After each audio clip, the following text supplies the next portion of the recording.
Hello everyone. News today के आज के इस अंक में आप सभी एस्पिरेंट्स का स्वागत है। और आज हम लोग 11 सितंबर के न्यूज़ टुडे के इस अंक को हम लोग देखेंगे। तो अपनी बात की शुरुआत हम लोग आज कौन कौन सी मुख्य सुर्खियां हैं उससे शुरू करेंगे।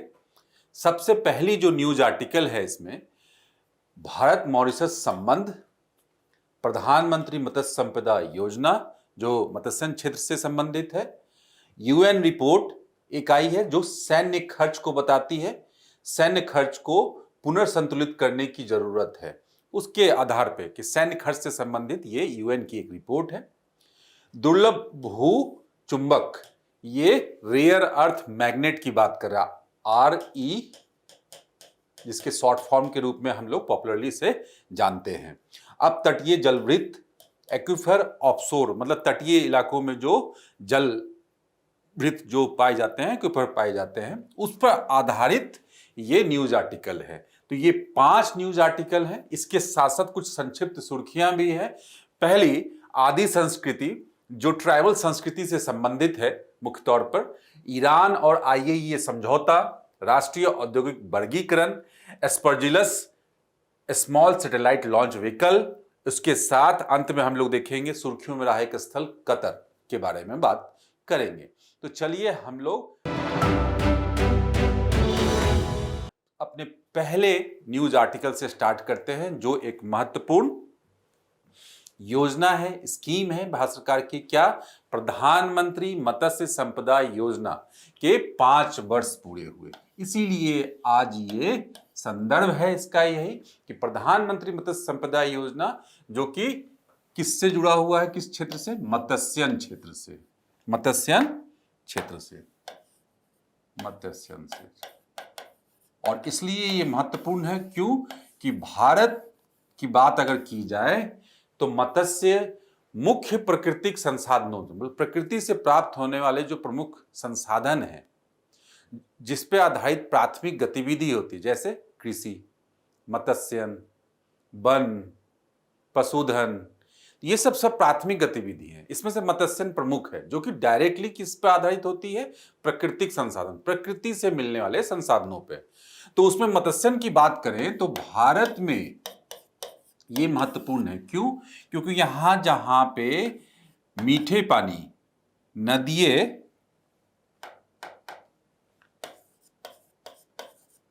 और अंतर्देशीय इनलैंड फिशरीज, नदी, झील, इनलैंड फिशरीज की प्रधानता है, वहीं महासागरीय मत्स्यन भी एक प्रमुख प्राथमिक गतिविधि है। और भारत की भूभौत की दशाएं इस प्रकार की हैं जिससे मत्स्यन एक प्रमुख प्राथमिक गतिविधि के साथ साथ क्या है कि आर्थिक रूप से, सामाजिक रूप से ये हमारे समाज के लिए, अर्थव्यवस्था के लिए, देश के लिए महत्वपूर्ण है। वैसे भी अगर मैं इस बात को आगे बढ़ाऊं तो 3 इसमें पॉइंट इसमें लिख लेंगे कि आर्थिक महत्व, पोषणीयता के लिए महत्व, पोषण, और सतत विकास के दृष्टिकोण से, सस्टेनेबिलिटी के दृष्टिकोण से, तीनों दृष्टिकोण से। क्यों? आर्थिक विकास के दृष्टिकोण से जहां ये क्षेत्र रोजगार और आय के अवसर सुनिश्चित करता है, एक्सपोर्ट के अवसर सुनिश्चित करता है, marine products, sea foods India के विदेशों में काफी इसका नाम है। वहीं पोषण के लिए ये प्रमुख आहार के रूप में है, काफी न्यूट्रिशियस वैल्यूज इसमें पाई जाती है। सतत विकास के दृष्टिकोण से कि भारत की इतनी लंबी तटीय रेखा है और इतने नदीय क्षेत्र, इतनी नदियां हैं और झील है, तो उसमें प्रमुख गतिविधि के रूप में है मत्स्यन जो लंबे समय से चलता आ रहा है। तो इसलिए काफी महत्वपूर्ण है ये योजना। और बस मुख्य आधार, इसका मुख्य उद्देश्य इसी क्षेत्र से संबंधित है, इसी क्षेत्र के विकास, आधुनिकीकरण से संबंधित है। अब आते हैं इसके बारे में थोड़ा सा हम लोग समझते हैं है क्या ये, कि 10 सितंबर 2020 को आरंभ किया गया था, तो उसी का 5 वर्ष पूरा हुआ, इसलिए संदर्भ बना। और उस समय क्या मंत्रालय कौन सा है? मत्स्य पालन, पशुपालन और डेयरी मंत्रालय 5 साल के लिए शुरू किया गया था।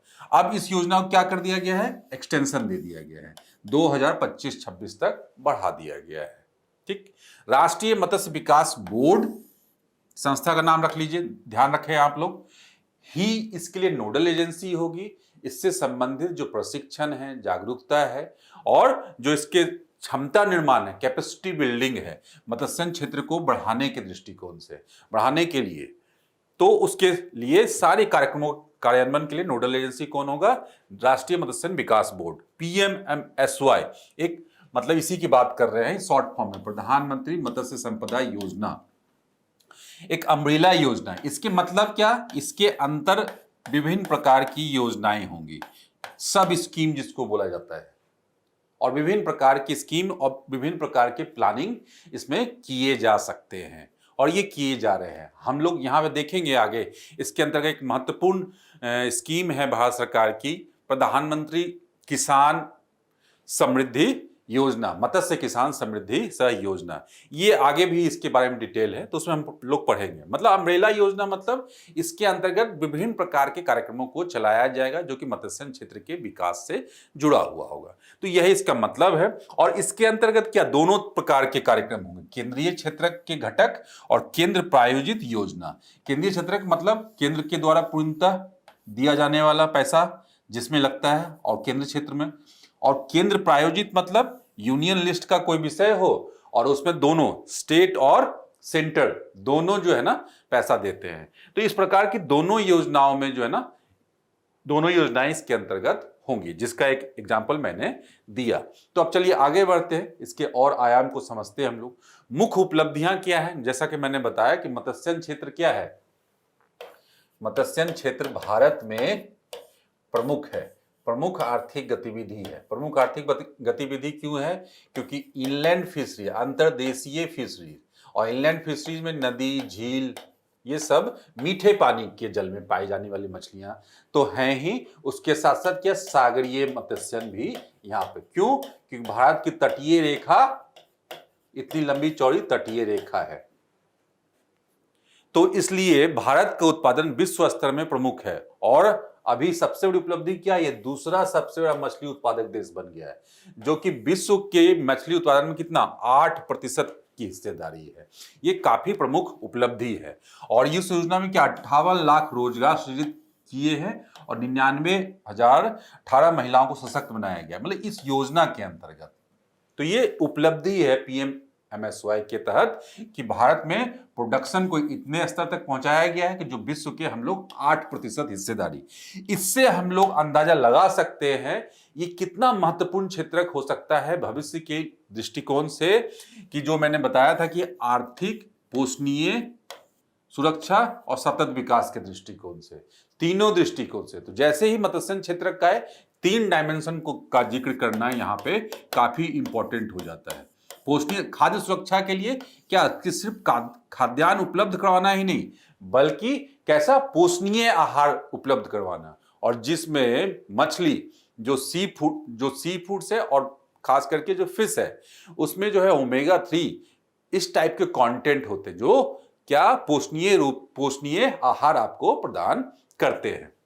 तो उस दृष्टिकोण से और सतत विकास के दृष्टिकोण से, तो इस दृष्टिकोण से जो है ना, तीनों दृष्टिकोण से काफी महत्वपूर्ण है। चलिए नेक्स्ट डायमेंशन हम लोग देखते हैं इसका। रणनीतिक पहले क्या है इसमें कि मत्स्यिकी में महिलाओं को अब ध्यान इसमें दिया जा रहा है कि कैसे समाज के अर्थव्यवस्था के डिफरेंट सेक्टर्स को छुआ जाए और इससे अधिक देश को और समाज को लाभ पहुंचाया जाए। और क्या खास करके जो सेक्टर है ये तो बढ़े ही, खास करके जो हमारे सामने जो चुनौतियां हैं पर्यावरण के संदर्भ में, जलवायु परिवर्तन जो जैसे पर्यावरणीय समस्याओं को खड़ा कर रहा है, उसके भी सॉल्यूशन के रूप में ये सामने आए। देखते हैं कैसे। देखें, मत्स्यिकी में महिलाओं को सशक्त बनाना सबसे पहला, कि जो अब मैंने बताया कि ये जो इसमें किसानों को सपोर्ट किया जाए, कैसे कि जो इंफ्रास्ट्रक्चर का डेवलपमेंट करके या इस तरह के जो मॉडर्नाइजेशन करके पूरे क्षेत्र को, तो उसमें महिलाओं से संबंधित जो परियोजनाओं के लिए 60% तक वित्तीय सहायता प्रदान की जाती है।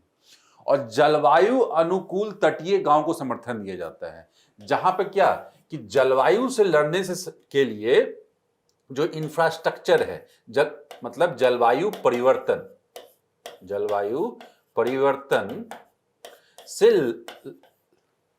को अनुकूलित करने वाली, मतलब उसके प्रभावों को कम करने वाली जो संबंधित इंफ्रास्ट्रक्चर है, जैसे जो ड्राई यार्ड होता है, मतलब मछली सुखाने के लिए यार्ड वगैरह, कोल्ड स्टोरेज वगैरह, और आइस फैक्ट्री वगैरह। तो इस तरह का बर्फ बनाने के लिए जो मछली को लंबे समय तक बचा के रखते हैं। तो इस प्रकार के जो पूरा का पूरा सप्लाई चेन से संबंधित जो आधारभूत अवसंरचना है, ये वहीं पे जहां पे मत्स्यन किया जा रहा है, तटीय गांवों पे, वहां पे जलवायु अनुकूलन से, मतलब जलवायु परिवर्तन के प्रभाव उन पे कम से कम हो, उस प्रकार के इंफ्रास्ट्रक्चर का डेवलपमेंट करने का प्रयास किया जा रहा है और महिलाओं को सशक्त बनाने का प्रयास किया जा रहा है। तो 2 पॉइंट हमने देख लिया। यहाँ पे प्रौद्योगिकी अपनाना, मॉडर्नाइजेशन की बात हम लोग कर रहे हैं, कैसे होगा? टेक्नोलॉजी। और टेक्नोलॉजी मैंने बताया, जो इंफ्रास्ट्रक्चर है, पूरा का पूरा जो सप्लाई चेन है, सप्लाई चेन में वही जो कृषि में हमने पढ़ा है, स्टोरेज, उससे संबंधित जो पूरा का पूरा जो सप्लाई चेन में लॉजिस्टिक्स से संबंधित, मतलब उसको एक जगह से दूसरी जगह ट्रांसफर करने में जो भी संसाधन, जैसे मछली को खराब होने से बचाने के लिए कोल्ड स्टोरेज, बर्फ की आवश्यकता होती है, आइस, ये इसके लिए फैक्ट्री, तो ये सबसे में क्या प्रौद्योगिकी की आवश्यकता होगी। तो उत्पादकता को संधारणीय रूप से बढ़ाया जा सकता है इससे। तो ये इसका हम लोग देख सकते हैं पहल किया गया। बायोफ्लॉक और रीसर्कुलेटरी एक्वाकल्चर सिस्टम, यहां पे थोड़ा सा कंफ्यूज नहीं होना है। रीसर्कुलेटरी, बायोफ्लॉक क्या होता है? बायोफ्लॉक, देखिए 2 टेक्नोलॉजी ध्यान में रखेंगे। इकाइयों का विस्तार किया गया, मतलब मत्स्यन को सशक्त बनाने में ये 2 टेक्नोलॉजी का नाम रख लीजिए। आजकल जो है मॉडर्न फिशरीज में ये यूज किया जा रहा है बड़े पैमाने पर, और इससे जो फिशिंग करने वाले जो किसान हैं काफी लाभान्वित हुए हैं। एक्चुअली ये कंटेनर में किया जाता है, ऐसे कंटेनर में। बायोफ्लॉक के बारे में बता रहा हूं मैं, हाँ। और ये बैक्टीरिया कुछ छोड़ा जाता है इससे। तो ये बैक्टीरिया का क्या करता है, ये जो फिश जो है यहाँ पे गंदा इसमें पानी में छोड़ती है, जिससे क्या होती है, फिश जहां भी रहती है, मछलियां जहां भी रहती हैं, जिस पानी में, जिस तालाब में, जिस नदी में, तो वो वहां पे कुछ जो वेस्टेज जाता है उनके खाने से या उनके शरीर से निकलने का, उसके कारण पानी गंदा होता रहता है। तो वो अगर नेचुरल एनवायरनमेंट नहीं है, नदी जैसा, झील जैसा अगर टैंक है, तो वो समय के साथ उसको पानी को चेंज करना होता है, नहीं तो उसमें क्या होगी, उसमें प्रदूषण हो जाएगा और मछलियां मर जाएंगी। तो यहाँ पे क्या है, बैक्टीरिया को डाल दिया, ये गुड बैक्टीरिया को, तो ये क्या करेगा, जितनी भी वेस्ट निकले उसको चेंज कर देगा, किसमें? कुछ माइक्रोब्स में, सूक्ष्म जीवों में, और जिसको क्या मछली खा सकती है, डायरेक्ट जिसको फिश खा सकते हैं, कंज्यूम कर सकते हैं। तो मछली के खाना बना देगा, एक तरह से ये मछली का खाना बना देगा, आहार बना देगा। तो बायोफ्लॉक तकनीक, तो इसमें क्या हुआ, बाहर से हमें कुछ खर्च नहीं करना पड़ा, किसान के लिए क्या, और वो जो पानी बदलने वाली समस्या थी वो भी बच जाता है। तो बायोफ्लॉक को इस तरह से हम लोग साधारण भाषा में समझ सकते हैं। रीसर्कुलेटरी वही होता है एक्वाकल्चर सिस्टम। ये भी क्या है कि कोई भी जो वाटर है उस सबका जो है सर्कुलेशन होते रहना चाहिए, मतलब चक्रीय रूप से, मतलब कोई भी गंदा पानी मतलब उस तरह से यूज कर लिया जाएगा, मतलब सर्कुलेशन में। मूल यही है इन दोनों टेक्नोलॉजी का, इसमें किसान का समय, संसाधन और उसकी इफेक्टिवनेस बढ़ जाती, इफिशियंसी बढ़ जाती है, जिससे उसका फायदा, लाभ बढ़ जाता है। रणनीतिक पहले में और हम लोग देखेंगे क्या है कि औपचारिकरण, डिजिटलीकरण। अब ये क्या है, यहां पे डिजिटलीकरण जो है ना हर जगह महत्वपूर्ण है। यही हमने जो पहले बताया था कि प्रधानमंत्री मत्स्य किसान समृद्धि सह योजना क्या है, ये दूसरा। अभी हम लोग क्या पढ़ रहे हैं, PMSY, प्रधानमंत्री मत्स्य संपदा योजना है ना। ये क्या, प्रधानमंत्री मत्स्य किसान समृद्धि सह योजना। तो इसमें टारगेट किसे किया जा रहा है, डायरेक्ट किसान को टारगेट किया जा रहा है। जो किसान इसमें अपना पैसा लगा रहा है, निवेश कर रहा है, अपना श्रम लगा रहा है, उसे कैसे मदद किया जाए और उसकी क्षमता का निर्माण कैसे किया जाए। तो ऑब्वियसली इससे संबंधित जो अवसंरचना है उसका निर्माण कर दिया जाए, वित्तीयन की व्यवस्था हो, टेक्नोलॉजी का विकास हो आदि, इस तरह से। तो यही है। और राष्ट्रीय मत्स्य डिजिटल प्लेटफॉर्म भी बनाया गया। इसमें क्या किया गया कि इस क्षेत्र का पूरी तरह से मतलब फॉर्मल सेक्टर के रूप में काम किया गया। मतलब पहले क्या था, बिखरा हुआ था कि संसाधन कितने हैं, विभिन्न प्रकार के जो डेटा जो इस क्षेत्र से संबंधित हैं, जो किसान के लिए आवश्यक है, जो पॉलिसी मेकर्स के लिए आवश्यक है, जो सारे पक्षकारों के लिए आवश्यक हैं, वो एक जगह कर दिया। तो इससे फायदा हो जाएगा ना। इससे जैसे हमने एग्रीकल्चर में किया, मॉडर्न एग्रीकल्चर में, कि प्रशासन क्या कर रही है कि एग्रीकल्चर से रिलेटेड जो डेटा है वो एक जगह डाला जा रहा है, जिससे क्या कि हर एक जगह की मिट्टी की क्वालिटी, गुणवत्ता और जलवायु क्या प्रभावित कर सकती है, किस प्रकार के सीड्स हो सकते हैं, वही चीज यहाँ पे किया जा रहा है कि कैसे प्रभावित किया जा सकता है इनकी दशाओं को सकारात्मक रूप में, और इन्हें विकास की राह पे, और इन्हें अधिक से अधिक सशक्त बनाया जा सकता है, जिससे कि आगे विकास की राह पे चले। और यही है कि सिंगल विंडो सुविधा भी प्रदान किया जा रहा है। Climate resilient coastal fisherman village, ये काफी इंपॉर्टेंट है। ये तो दो योजना तो हमने देख लिया ना, एक योजना ये वन ये वाला, और दूसरा ये climate resilient coastal fisherman village. अभी जो मैंने बात वही बोली थी कि जलवायु परिवर्तन के प्रभाव से कैसे बच सकते हैं, तो जलवायु परिवर्तन के प्रभाव को कम करने वाले इंफ्रास्ट्रक्चर बनाना है। तो हमने क्या बताया था कि ड्राई यार्ड वगैरह बनाना, मतलब मछली सुखाने के लिए यार्ड वगैरह बनाना, इस प्रकार के इंफ्रास्ट्रक्चर में इन्वेस्ट करना। और ये कहाँ इन्वेस्ट करना, ये जो तटीय क्षेत्र है, तो ये तटीय क्षेत्र जो भारत का इतना लंबा चौड़ा तटीय क्षेत्र है, सब जगह मत्स्यन की अपार संभावना है, मत्स्यन किया भी जा रहा है ना। ये इस तरह से इतना लंबा चौड़ा जो कोस्टल एरिया है भारत का, तो यहाँ पे क्या इस प्रकार के विलेज को बनाना, जिसमें कोस्टल रेजिलियंट कोस्टल मतलब climate resilient coastal fisherman village के रूप में, तो 100 ऐसे विलेज को का विकास किया गया। और इसका उद्देश्य यही है कि जो तटीय समुदाय हैं, जो मछुआरा समुदाय हैं, जो इस पर आधारित है अपनी आय के लिए, रोजगार के लिए पूरी तरह से, तो उन्हें क्या क्षमता निर्माण। जलवायु परिवर्तन मैं बार बार बोल रहा हूं, तो क्या जलवायु परिवर्तन के असर होंगे यहाँ पे, क्या यहाँ पे सी लेवल चेंजेस हो सकता है। ये हमने पढ़ा है, हमने देखा है कि सी लेवल बढ़ रहा है, तो तटीय इलाकों में तटीय बाढ़ आने की संभावना है। तो वहां पे क्या मत्स्यन और मत्स्यन से जुड़े जो अन्य गतिविधियां हैं प्रभावित हो सकती हैं। तो इस प्रकार से इस संदर्भ में हम लोग इसे देखेंगे। काफी इंपॉर्टेंट इनिशिएटिव है, इसे और कहीं जगह भी लिखा जा सकता है कि जलवायु परिवर्तन से लड़ने के लिए जो सतत उपाय किए जा रहे हैं, उसमें भी आप ये लिख सकते हैं कि तटीय इलाकों में जो तटीय बाढ़ आने की संभावना है सी लेवल चेंजेस के कारण, वहां पे इस प्रकार के climate resilient coastal fisherman village बनाकर हम लोग मछुआरा समुदाय और उनके द्वारा की जाने वाली सामाजिक आर्थिक गतिविधि को जो है ना हम लोग बचा सकते हैं। तो ये इस प्रकार से हमने देखा, काफी इंपॉर्टेंट ये योजना है। इसमें क्या उद्देश्य और लक्ष्य, मूल उद्देश्य जो बार बार मैं बोला था, उसी का एक तरह से क्या है ये हम लोग क्रक्स देखेंगे। क्या मत्स्यिकी की क्षमता का उपयोग करना, मछली उत्पादन और उत्पादकता में वृद्धि करना। उत्पादन को तो बढ़ाना ही है, उत्पादकता अभी हमने उत्पादन तो बढ़ा ही लिया, 8% है विश्व में। मूल्य श्रृंखला का आधुनिकीकरण, पूरा का पूरा सप्लाई चेन और सुदृढ़ीकरण करना, पोस्ट हार्वेस्ट प्रबंधन, वही जो इंफ्रास्ट्रक्चर कोल्ड स्टोरेज वगैरह सारा, और उसके मॉडर्न जो ट्रांसपोर्टेशन की तकनीक है होनी चाहिए, संचार की व्यवस्था होनी चाहिए। मछुआरों और मत्स्य पालन करने वाले किसानों की आय को दुगना करना तथा रोजगार सृजन करना, वही टेक्नोलॉजी उसमें लगाकर उनके खर्च को कम करना और उसके आय को बढ़ाना। कृषि सकल मूल्य वर्धित जीवीए जो है और निर्यात में योगदान बढ़ाना। मतलब कुल मिला के इससे जो प्राप्त होने वाले जो मूल्य है उसमें अगर वृद्धि हो जाएगी, अगर हमने उत्पादन बढ़ा दिया, उत्पादकता बढ़ा दिया और घाटा कम कर दिया, डैमेज कम कर दिया, तो क्या उसकी जीवीए बढ़ जाएगी। उसके बाद क्या हमने क्वालिटी अगर सुधार लिया, तो निर्यात के लिए भारत में पहले से भी भारतीय जो झींगे हैं और जो भारत में जो अन्य सी फूड हैं उनका डिमांड काफी है यूरोप में, यूरोपियन कंट्रीज में और अन्य देशों में। तो अभी हम लोग निर्यात अर्थव्यवस्था के बनने में मत्स्यन क्षेत्र काफी महत्वपूर्ण हो सकता है। और जो मैंने फैक्टर बोला था आर्थिक, तो उसमें ये दोनों फैक्टर इंपॉर्टेंट हो सकते हैं।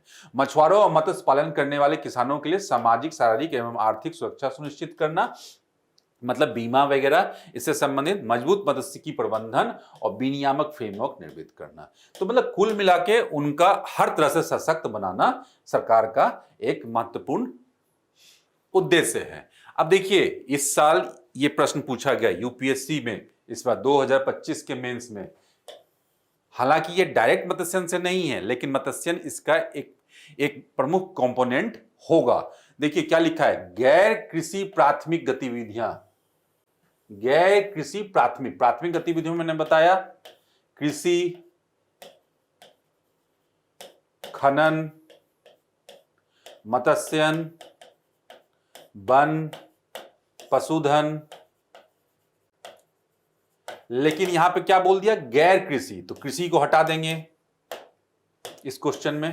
कृषि को नहीं लिखना है, बाकी सबको लिखना है, ठीक है ना। खनन, मत्स्यन, वन और पशुधन।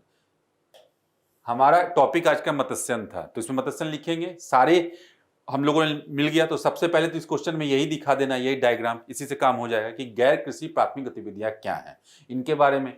दूसरा पार्ट देखो आप, ये गतिविधियां भारत में भौगोलिक विशेषताओं में से किस प्रकार संबंधित है। भौगोलिक विशेषता हमने देख लिया, अभी हम लोग मत्स्यन के बारे में बात करेंगे, एक एक करके बता देना है। तो मत्स्यन के बारे में हमने देखा, लंबी तटरेखा, नदियां दोनों जगह।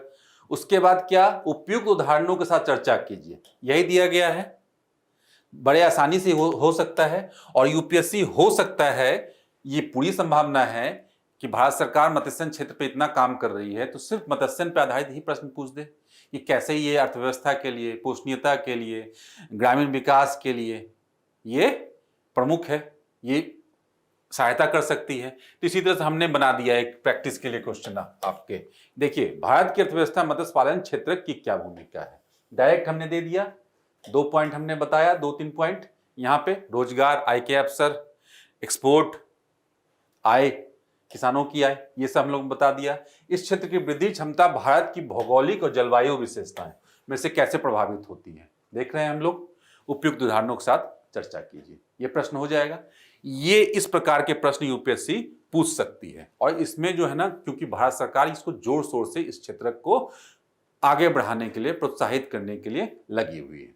चलिए नेक्स्ट हम लोग देखते हैं क्वेश्चन नंबर आर्टिकल नंबर 2 क्या है। संयुक्त राष्ट्र की एक रिपोर्ट ने चेतावनी दी है कि रिकॉर्ड सैन्य व्यय वैश्विक शांति और विकास के लिए खतरा है। एक्चुअली एक रिपोर्ट आई है यूएन के द्वारा, the security we need rebalancing military spending for sustainable and peaceful future, शीर्षक के रूप से संयुक्त राष्ट्र महासचिव ने के द्वारा। तो ये रिपोर्ट बेसिकली बोलती क्या है कि सुरक्षा एवं विकास के लिए, सुरक्षा और विकास के लिए क्या जरूरी है, फिर निर्धारित करने तब बढ़ते सैन्य खर्च और सैन्य खर्च कि सिंपल ये इसका क्रक्स क्या है कि सैन्य खर्च बहुत ज्यादा बढ़ रहा है विश्व स्तर पर, सैन्य खर्च, जबकि क्या है अन्य जो महत्वपूर्ण क्षेत्रक हैं जैसे सामाजिक आर्थिक विकास का क्षेत्र, उस पे उसका भी जो बजट यहाँ पे ट्रांसफर हो रहा है। मतलब इसमें खर्च इतनी अधिक हो गई है सरकारों के द्वारा विश्व स्तर पे, जिससे कि गरीबी, भूखमरी जैसे सामाजिक आर्थिक जो समस्याएं हैं, जलवायु परिवर्तन, उस पर जो खर्च किया जाना था उसमें कमी आ रही है, बजटरी एलोकेशन कम हो रहा है। तो ये दूरगामी भविष्य के लिए ये सही नहीं है। क्यों? क्योंकि ये सुरक्षा को प्रभावित करेगा, क्योंकि कॉन्फ्लिक्टेड सिचुएशन हमेशा बनी रहेंगी विश्व में, और एक शस्त्रों को अपने अधिक से अधिक शस्त्रों के जखीरा खड़ा करने का एक जो है ना होड़ लगा रहेगा, सारे में कंपटीशन लगा रहेगा सारे राष्ट्रों के बीच में, और किसी भी प्रकार की कॉन्फ्लिक्टेड सिचुएशन होने की स्थिति में सीधे युद्ध जैसी स्थिति बनेगी और शस्त्रों का प्रयोग होगा, जो कि हर दृष्टिकोण से जो है ना नकारात्मक होगा पूरे समाज, पूरे विश्व के लिए। मतलब आर्थिक दृष्टिकोण से पैसा लगा, खर्च हुआ, किया गया, काफी बजटरी एलोकेशन किया गया। उसके बाद क्या, अगर हथियारों को ज्यादा प्रयोग हुए तो उससे क्या सुरक्षा से संबंधित खतरे उपजेंगे। और उसके बाद क्या, जब हम लोग जो आवश्यक क्षेत्र था, गरीबी, भूखमरी, जलवायु परिवर्तन, इन पे जो खर्च कर, नवीकरणीय ऊर्जा, इन पे जो खर्च करना था उसको हमने कम किया। क्यों? क्योंकि अशांति और असुरक्षा बनी हुई है, कॉन्फ्लिक्टेड सिचुएशन बनी हुई है हमेशा, तो ये समस्या में भी बनी रहेंगी। तो चौतरफा जो है यहाँ पे समस्या खड़ी होने वाली है। तो इसलिए ये गंभीर विषय के रूप में जो संयुक्त राष्ट्र महासचिव ने इस हेडिंग के द्वारा इस मुद्दे को सामने लाया है।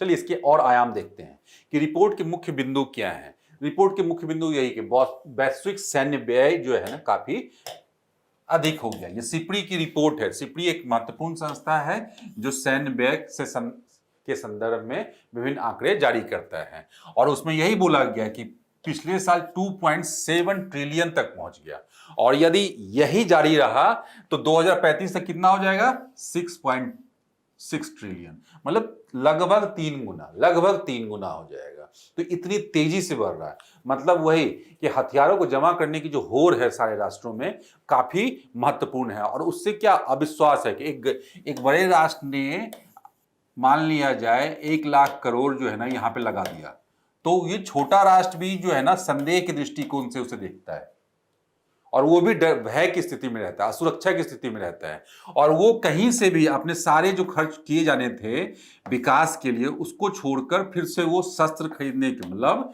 वेपन खरीदने के लिए ही अपना बजट एलोकेट करेगा। वो भी 1 लाख करोड़ तो नहीं, लेकिन उससे 20% 30% कम वो भी जो है सैन्य खर्च पे जो है ना अपना बजटरी एलोकेशन करेगा, भविष्य में करने लगेगा। तो यही प्रक्रिया पूरे विश्व में चल रही है, जो कि चिंता का विषय है।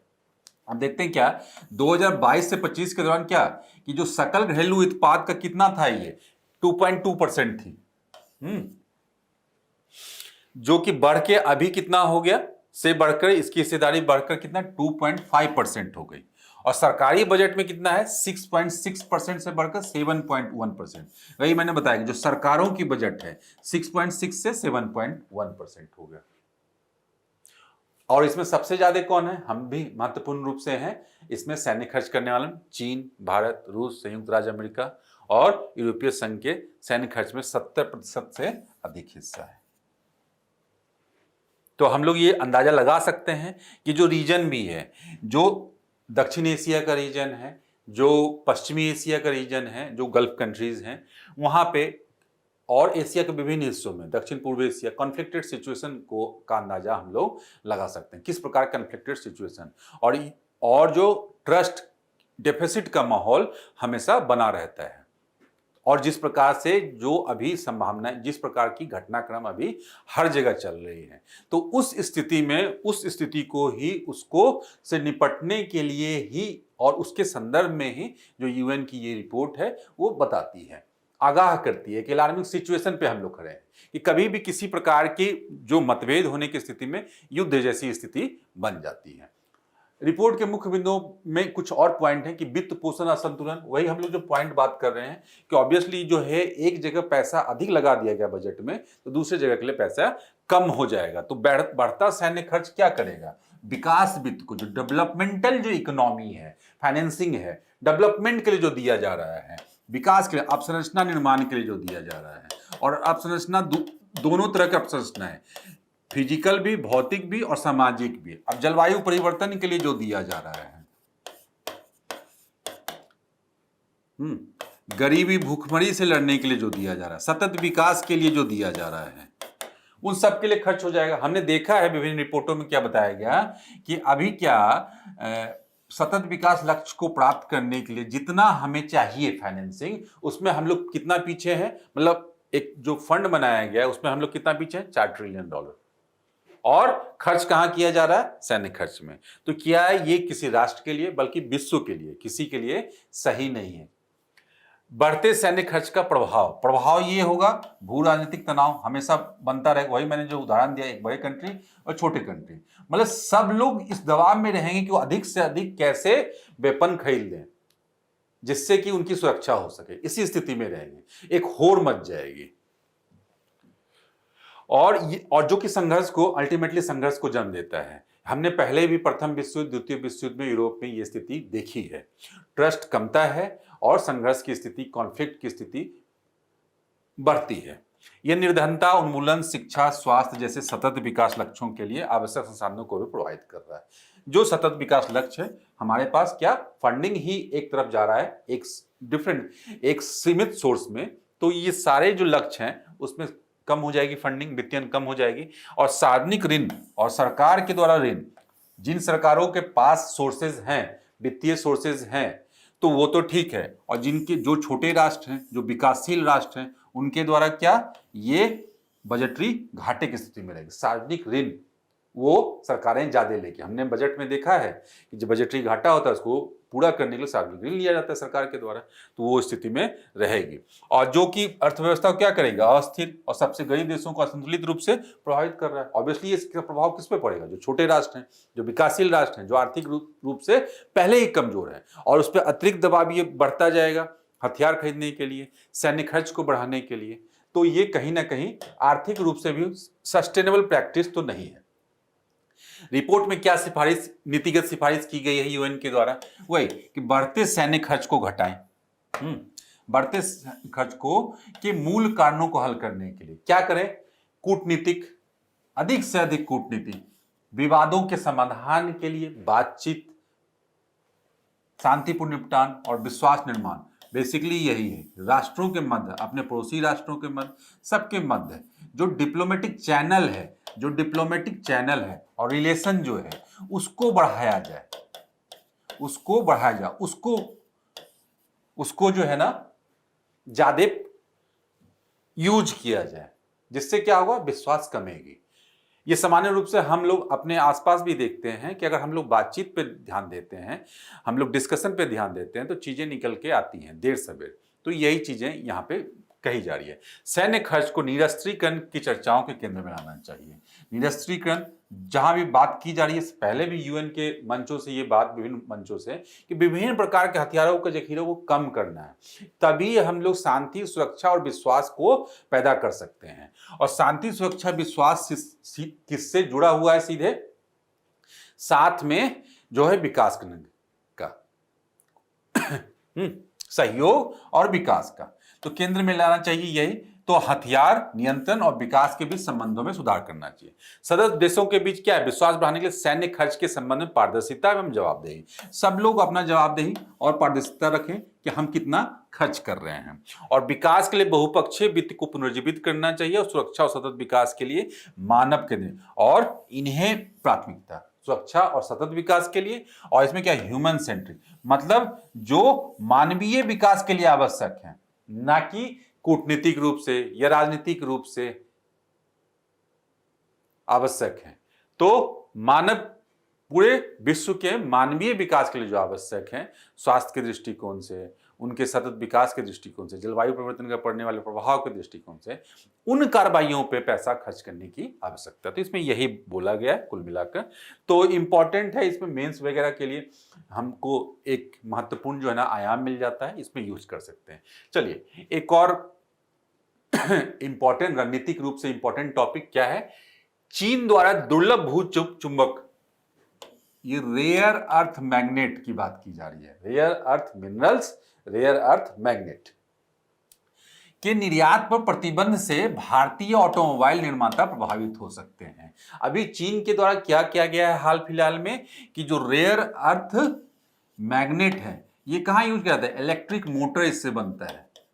पहला एक एग्जांपल मैं बता देता हूं, आप समझ पाओगे। और इलेक्ट्रिक मोटर कहां यूज होता होगा, ईवी में, इलेक्ट्रिक व्हीकल्स में।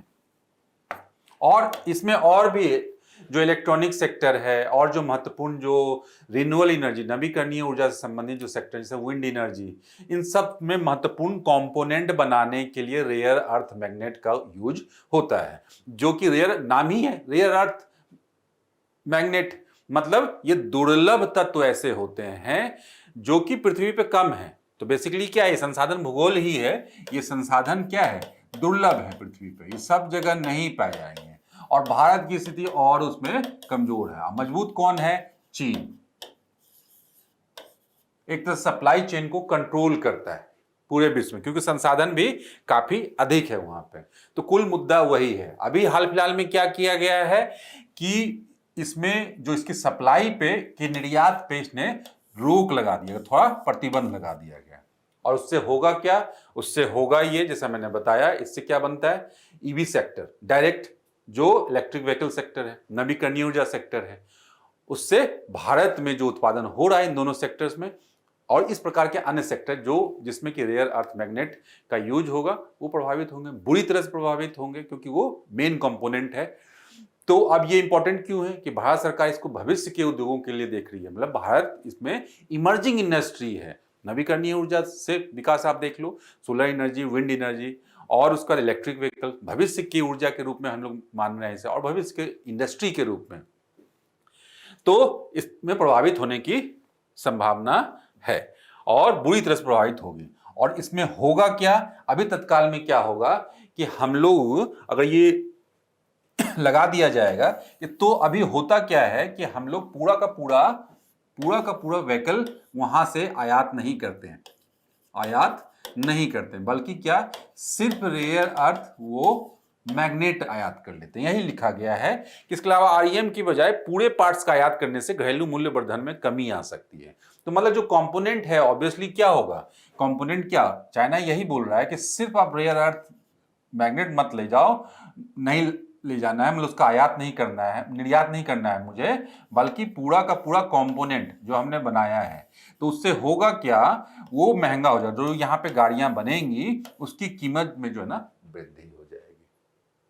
क्योंकि कॉमन सेंस से बात आप समझिए, अभी पहले हम लोग एक छोटा सा कंपोनेंट ला रहे थे, भले छोटा सा था, महत्वपूर्ण कंपोनेंट था, और अब क्या है कि पूरा का पूरा वो जो मशीन है वो लाना पड़ेगा हमें, तब जाके ये अपने कार में हम लोग फिट करेंगे। तो ये ऑब्वियसली ये महंगा हो जाएगा। तो ये रणनीतिक चाल ही है चीन की, जिससे कि भारत के जो इन सेक्टर है, रणनीतिक रूप से जो महत्वपूर्ण सेक्टर है, जो बढ़ते हुए सेक्टर है, उसको कंट्रोल किया जा सके। अब थोड़ा सीन देख लेते हैं, कितना जो है, कितनी असमानता है ये इसके निक्षेप पे, जो विश्व स्तर पे निक्षेप है, और दुर्लभ हम लोग क्यों बोल रहे हैं, और जो इसके उत्पादन है, ग्लोबल डिस्ट्रीब्यूशन ऑफ आरई, जो रेयर अर्थ मिनरल्स हैं, वो देखिए 44% चाइना में, और उसके बाद वियतनाम, ब्राजील, रसिया और इंडिया। डिफरेंस देख लो आप कितना है, ये 22 है, सीधे 21 है, 21 और 6.9। प्रोडक्शन में और स्थिति खराब है, प्रोडक्शन में ये लगभग 61% है, और अदर जो है यहाँ पे ऑस्ट्रेलिया है, म्यांमार और यूनाइटेड स्टेट। डिफरेंस आप देखें, चाइना के बाद सीधे 15.5% यूनाइटेड स्टेट है, और उसका 9.4%, 8%। इंडिया है इसमें, है भी नहीं, बहुत कम है इंडिया में। तो क्या है, कुल मिला के क्या, चाइना के हाथ में ही इसकी सप्लाई चेन है, चाइना का इसे कंट्रोल कर रहा है। तो भारत की जो ये इमर्जिंग इंडस्ट्री है उसको कैसे धक्का पहुंच सकता है चाइना की इस नीति के द्वारा, थोड़ा सा इसके बारे में समझ लेते हैं कि दुर्लभ भूचुंबक क्या है। जो रेयर अर्थ मिनरल्स की बात करते हैं, उसी में से कुछ ऐसे जो मिनरल्स हैं उसको, उसमें जो है ना, उसके मिश्र धातुओं को मिलाकर ये बनाया जाता है, उसके मिश्र धातुओं को मिलाकर बनाया जाता है। जैसे नियोमीडियम, जो कि जो प्राकृतिक रूप से चुंबक आते हैं उसी की तरह काम करता है, या उससे भी मजबूत काम करता है। तो जैसे एक सेमेरियम कोबाल्ट है, यहां पे देखिए, यहां पे नाम लिखा हुआ है, ये छोटा सा ये दिया हुआ है कि डिफरेंट जो एप्लीकेशन है, इसके डिफरेंट एप्लीकेशन है। हाँ, ये देख सकते हैं हम लोग, ये मैग्नेट, इसी की बात की जा रही है, सिर्फ एक प्रोडक्ट की बात की जा रही है रेयर अर्थ मिनरल में, जो आज का विषय है रेयर अर्थ मैग्नेट। इसमें क्या कि व्यावसायिक रूप से उपलब्ध सबसे मजबूत प्रकार का स्थायी चुंबक है, और जो होता किसके बराबर है, प्राकृतिक रूप से जो चुंबक मिलता है उसके समान ही काम करता है। और ये कौन से पदार्थ हैं, नियोमीडियम, प्रोजोडिबियम, डिस्प्रोसियम, और यहाँ सेमेरियम, SM लिखा हुआ है, सेमेरियम। अब जैसे क्या, नियोमीडियम होता है एक, इस पे अर्थ मैग्नेट बनता है, सेमेरियम कोबाल्ट होता है। इनसे क्या बनते हैं, इसमें माइक्रोफोन में जो चुंबक होते हैं, वो स्पीकर वगैरह जो बनते हैं, वो उसका इलेक्ट्रिक मोटर तो मैंने बता ही दिया, इलेक्ट्रिक मोटर बनता है, ये देखिए सब कुछ लिखा हुआ है। हार्ड ड्राइव बनता है, मोटर बनते हैं, माइक्रोफोन, MRI मशीन, इतने महंगे क्यों होते हैं MRI मशीन, उसमें पूरा का पूरा मैग्नेटिक फील्ड का ही होता है। तो रेयर अर्थ मैग्नेट, मैं दो टर्म बोल रहा हूं बार बार, rare earth magnet, rare earth mineral का एक छोटा सा ये एप्लीकेशन है इसके अंतर्गत। और रेयर अर्थ मिनरल्स में जाएंगे तो उसके और भी ये हैं, उसके और भी विशेषताएं हैं, जैसे कि मेटल एलॉय भी बनता है, जिसमें क्या, इसमें सुपर एलॉय बन जाता है। उसके बाद क्या, LED वगैरह भी बनते हैं, लेजर, फ्लैट पैनल, टीवी भी, ये फास्फोरस का। उसके बाद जो कैटलिस्ट केमिकल प्रोसेस को भी देता है, और सिरामिक्स ग्लास वगैरह भी बनता है, तो एलईडी हो गया, इसमें जो इस तरह की एलॉयज बन रहे हैं, मिश्र धातु बन रहे हैं, उसका ये फर्टिलाइजर, पिगमेंट वगैरह, न्यूक्लियर मेडिकल इक्विपमेंट के लिए भी काम आता है। तो ये देखिए इतना सारा उपयोग है जो महत्वपूर्ण है और जो अभी काफी अर्थव्यवस्था के लिए, विज्ञान के लिए और जो उद्योग क्षेत्र के लिए, जो भविष्य के औद्योगिक क्षेत्र हैं उसके लिए कितना महत्वपूर्ण है। उपयोग यहाँ पे एप्लीकेशन यही दिया गया है कि इलेक्ट्रिक वाहन, नवीकरणीय ऊर्जा, इसमें आप सीधे देख लो विंड एनर्जी, एकदम इंपॉर्टेंट कंपोनेंट। यहाँ पे तो इलेक्ट्रिक मोटर मैंने बता ही दिया, आधुनिक रक्षा उपकरणों के लिए अत्यंत जरूरी होते हैं और ये उपलब्ध नहीं हो तो पूरी आपूर्ति श्रृंखला रुक सकती है। तो ये जितने भी हैं आपको ध्यान रखना पड़ेगा, कुछ कुछ इंपॉर्टेंट, क्योंकि काफी चर्चा में है और यूपीएससी डायरेक्ट इसमें पूछ सकती है कि निम्नलिखित में से किनका प्रयोग, किनके निर्माण में इनकी भूमिका होती है दुर्लभ तत्वों की, रेयर अर्थ मिनरल्स की, इस तरह से। तो उससे जुड़ी चुनौतियां क्या हैं, अभी तक हम लोग समझ चुके हैं कि आपूर्ति श्रृंखला का संकेंद्रण है चीन के पास। क्या है कि लगभग 70% भूतत्व खनन कहां होता है, चीन में। आरईएम उत्पादन में लगभग कितना, 90% हिस्सेदारी, देख सकते हैं। उसके बाद विश्व में भारत के पास क्या 5वां सबसे बड़ा दुर्लभ तत्व है, भंडार है। भंडार तो है हमारे पास, लेकिन क्या कि घरेलू उत्पादन क्षमता नहीं है, मतलब टेक्नोलॉजी नहीं है इस कारण से, और उसमें लगने वाला जो इन्वेस्टमेंट हम नहीं कर पा रहे हैं। उसके लिए आगे पहल भी हम बताएंगे कि क्या किया जा रहा है। और ये लगभग अधिकांश आरईएम का आयात किया जाता है, मतलब हम लोग अपनी जरूरतों का अधिकतर जो है ना आयात ही करते हैं, इसीलिए मुद्दा बना हुआ है। और आरई चुंबक आपूर्ति श्रृंखला को तैयार करने में लगभग 3 से 4 वर्ष लग सकते हैं। मतलब अभी भी इन्वेस्टमेंट करना शुरू करें हम लोग बनाना, तो अभी भी 3 से 4 वर्ष लगेगा। और उच्च जोखिम वाला उद्यम है, क्योंकि इसकी आपूर्ति श्रृंखला, अब सिंपल ये है कि आपके सबसे जो महत्वपूर्ण जो कंटेंडर है, जो महत्वपूर्ण पड़ोसी है, जो ऐसा चीन और वो कंट्रोल करता है, तो ये क्या जोखिम वाला उद्यम कभी भी बंद किया जा सकता है, तो हाई रिस्क है इस पे। तो इसलिए ये मुद्दा जो है इंपॉर्टेंट है, ये अर्थ मिनरल्स। अब भारत द्वारा क्या कदम उठाए गए हैं कि दुर्लभ भूतत्वों की आत्मनिर्भरता और पुनर्चक्रण के लिए, कि अगर देश में संसाधन नहीं, आप देखो जो संसाधन देश में नहीं है तो उसके लिए क्या किया जाता है, ये सब कंसेप्ट है कि संसाधन अगर देश में नहीं है तो उसके लिए किया जाएगा कि या तो अन्वेषण हो देश में ही एक्सप्लोर किया जाए, एक्सप्लोरेशन हो, खोज और अन्वेषण जो बोला जाता है, खोज किया जाए, या फिर बाहर से आयात कर लिया जाए। ठीक है, बाहर से आयात कर, और इसके लिए लगता क्या है, इन्वेस्टमेंट और टेक्नोलॉजी, ये चीजें। तो हम लोग यही कर रहे हैं। जो स्कीम्स देखेंगे हम लोग, रेयर अर्थ मिनरल मिशन, ये काफी इंपॉर्टेंट मिशन है जो इसी प्रकार के दुर्लभ तत्वों की पहचान करता है और उनको देश में लाने के लिए, सप्लाई चेन पे भारत के कंट्रोल को बढ़ाने के लिए काम करता है। इस तरह से देख लेंगे, ये जो कंपनी है Indian rare earth limited, IREL, जो व्यावसायिक रूप से दुर्लभ भू चुंबकों के जो है ना खनन से जुड़ा हुआ ये कंपनी है, और अभी क्या कर रही है, भूचुंबकों के विनिर्माण, मैन्युफैक्चरिंग के लिए जापान और कोरिया की कंपनियों के साथ वार्ता कर रही है। तो कंपनी भी हमने देख लिया। तो ये एक इंपॉर्टेंट जो इस मुद्दा था। अब देखिए 2025 के प्रीलिम्स में इससे प्रश्न आया हुआ है, कुछ निम्नलिखित कथनों पर विचार कीजिए। स्टेटमेंट बना के दे दिया गया, इस प्रकार से भी प्रश्न पूछे जा सकते हैं। क्या क्वेश्चन है, कुछ दुर्लभ मृदा तत्व, वही यहां पे लिखा हुआ सम रेयर अर्थ एलिमेंट्स, ठीक है। सपाट टेलीविजन, फ्लैट टेलीविजन, यूपीएससी के ट्रांसलेशन से घबराने की बात नहीं है, फ्लैट टेलीविजन, स्क्रीन और कंप्यूटर मॉनिटर के निर्माण में प्रयुक्त होते हैं। ये स्टेटमेंट सही है या गलत है? सही है। कुछ दुर्लभ मृदा तत्वों में स्फुरदीप्त मतलब लाइटनिंग जो एमिट करते हैं, लाइट ये करते हैं, फ्लोरोसेंस जो हमने समझाया है, तो गुणधर्म होते हैं। जो फास्फोरस वाला हमने देखा था वो इसी के बारे में बात की जा रही है।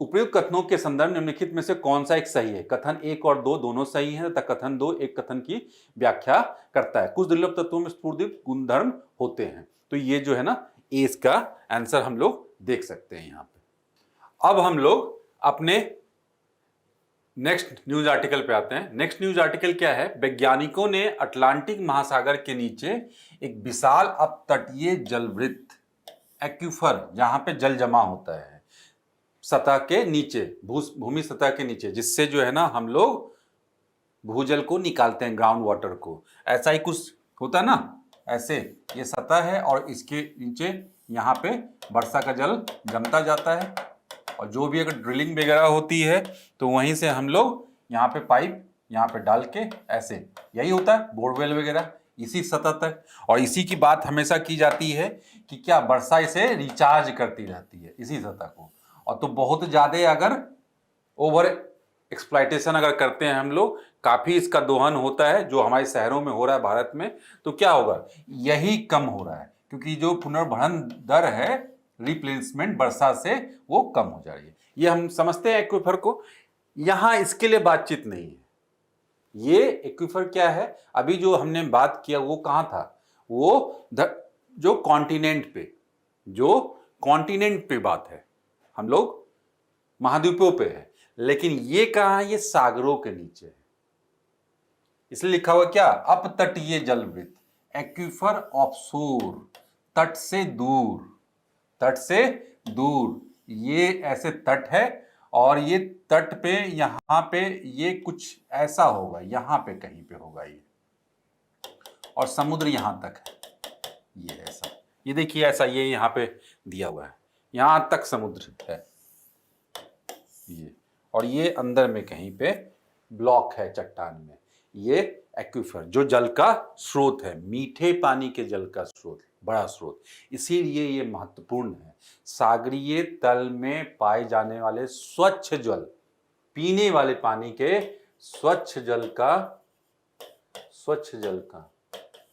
एक बड़ा स्रोत है। तो इसलिए मैंने वो एग्जाम्पल दिया, क्यों, क्योंकि जो ग्राउंड वाटर है, जो भूजल है, उसका तो ओवर एक्सप्लॉइटेशन हमने कर दिया है, वो कम हो रही है, प्रदूषित हो रही है, पूरे विश्व भर में ये स्थिति है और वाटर क्राइसिस की स्थिति में हम लोग खड़े हैं पूरी दुनिया में। तो वहां पे क्या, ये स्वच्छ जल का एक बहुत बड़ा जो स्रोत हमें मिला है जो सागरों के तल के नीचे है। तो बस यही संदर्भ है इसका कि एक्वीफर ऑफशोर, यही लिखा हुआ है कि स्थलीय जलवृत्तों की तरह अपतटीय जलवृत्त वास्तव में चट्टानों या अवसादों के आवरण वाले ऐसे जल भंडार होते हैं जो ताजा जल पाया जाता है, हालांकि अब तटीय जलवृत्त समुद्री नितल के नीचे स्थित होते हैं। यही पॉइंट हमने यहाँ पे क्लियर किया। चलिए नेक्स्ट आयाम इसका देखते हैं क्या है कि मुख्य विशेषताएं इसका क्या है कि प्राप्ति क्षेत्र कहाँ है। तो प्राप्ति क्षेत्र पूरे विश्व में हम लोग देखेंगे कुछ महत्वपूर्ण स्थान, अमेरिका में नॉर्थ ईस्ट अमेरिका में आप देखोगे, जो नॉर्थ ईस्ट अमेरिका है, ये अमेरिकी तट जो है, यहाँ पे हम लोग देखोगे तो यहाँ पे इसके पाया गया था उत्तरी अमेरिका में, जो झील शहर है, यहाँ पे झील वगैरह डिफरेंट झील्स हैं, तो उसके यहाँ पे देखोगे उत्तरी अमेरिका के तट पे, अटलांटिक तट पे यहाँ पाया जाएगा। जो चीन सागर में यहाँ पे पाएगा, चीन के पूर्वी क्षेत्र में जो सागरीय क्षेत्र है, तटीय इलाका, वहां पे दक्षिण अफ्रीका के तटों पे पाया जाएगा, ऑस्ट्रेलिया में पाया जाएगा। ये ऐसे जो एक्वीफर जो है अपतटीय जलवृत्त जो है पाए गए हैं और वैज्ञानिकों के द्वारा खोज कर ली गई। हालांकि ये संकल्पना जो है ना 1970 में ही आई थी, 1970 में ही आई, लेकिन ये बहुत बाद में 2000 के दशक 2010-12 में ये अमेरिका वाला जो बात मैंने बताया कि अमेरिका के पूर्वी तट पे इसकी खोज की गई, तब से ये काफी चर्चा में आ गया और वो विभिन्न क्षेत्रों में इसकी खोज की गई और इसकी पुष्टि की गई कि यहाँ भी ऐसे सोर्स हैं। और क्या है, ये क्या समुद्री तट से क्या समुद्र की ओर लगभग कितना 90 किलोमीटर तक विस्तृत हो सकते हैं, समुद्री तट से, वही तट से 90 किलोमीटर तक, इतना दूर जहां पे ये सी लेवल है, ध्यान रहे, और ये ऐसा, और 10 लाख घन किलोमीटर ताजा जल मौजूद है, मतलब बड़ा जल जो है ना यहाँ पे उपस्थित है, इसमें बड़ा फ्रेश वाटर जो पीने लायक पानी है। तो पृथ्वी के कुल स्थलीय ताजा भूजल का लगभग कितना 10% है। तो कितना बड़ा वाटर रिसोर्स हुआ। तो भविष्य के सूखे की समस्या के निदान के लिए एक महत्वपूर्ण वाटर रिसोर्स के रूप में इसे देखा जा सकता है, मतलब इसलिए संरक्षित ताजा जल है। जो कि कहाँ है कि मृदा के भरपूर तलछट से निर्मित शैल आवरण की परत मौजूद होती है, और यह आवरण कहाँ समाप्त है, ताजे जल के समुद्री खारे जल के साथ मिलने से रुकता है। तो सिंपल यही है कि यहाँ पे ये रॉक के नीचे यहाँ पे ये ब्लॉक है जिसके ऊपर हार्ड रॉक या अपसादी रॉक है। अब इसके नीचे ऐसे और इसके ऊपर समुद्र है, तो ये इसमें मिल नहीं पाता इसलिए, क्योंकि ये चट्टान इसे रोक रही है। तो ये सुरक्षित है। ये पूरी प्रक्रिया आपके दिमाग में ये चीजें आ रही होंगी कि यहाँ पे ऐसा कैसा हुआ। आप देखो थोड़ा सा ध्यान से कि पहले हजारों साल पहले आइस एज की बात है, एक थियरी है ये भी पूरी तरह से मान्य नहीं है, लेकिन एक थियरी सिद्धांत ये है कि जब ये तट जो मैं बना रहा था यहाँ पे, जब तट ये ऐसा रहा होगा, यहाँ पे समुद्र सी लेवल देखिए यहाँ पे है, सी लेवल यहाँ पे है, और ये पूरा कोस्ट है कॉन्टिनेंटल, हमने ज्योग्राफी में हमने पढ़ा है कॉन्टिनेंटल शेल्फ, तो ये यहाँ पे ये है। अब यहाँ पे वर्षा हो रही थी और ये बन रहा था ये एक्यूफर जहां पे जल जमा हुआ ऐसे ऐसे, लेकिन क्या हुआ, हिमानीकरण हो गया, ग्लेशिएशन हो गया, सब जगह बर्फ जम गया, और बर्फ उसके बाद बर्फ पिघली, तो बर्फ पिघलने से क्या होता है, सी लेवल राइज हो जाता है, सी लेवल राइज होता है। तो सी लेवल राइज हुआ तो सागर का तट कहाँ चला गया, अभी तक कहाँ था, यहां तक, और अब उसके बाद कहाँ चला जाएगा, यहां तक। तो समझ गए ये बात, ये यहां तक चला जाएगा। तो अभी तक जो रिचार्ज किया था वर्षा ने, ये देखो आप, ये इसके नीचे फंस के रह गया।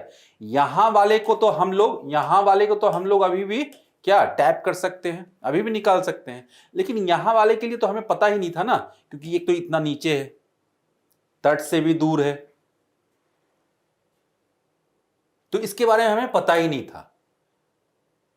और क्या, एक सबसे मजेदार जो सबसे महत्वपूर्ण बात है कि बहुत बार क्या होता है, जिससे हम यूज कर रहे हैं, जिस एक्वीफर को, जो तट के नीचे जस्ट नीचे है, उससे कनेक्टेड भी होता है ये, तो मतलब उसका रिचार्ज करते रहे, मतलब ये रिचार्ज भी हो रहा है अभी भी बहुत जगह, क्योंकि तट के पास है, जहां पे अधिक तट के पास है और कनेक्शन है बना हुआ, क्योंकि जो भूतकाल में था तो एक ही हो सकता है, ये कहीं कहीं एक हो जो कि दूर चला गया, जो सागर तट के नीचे आ गया।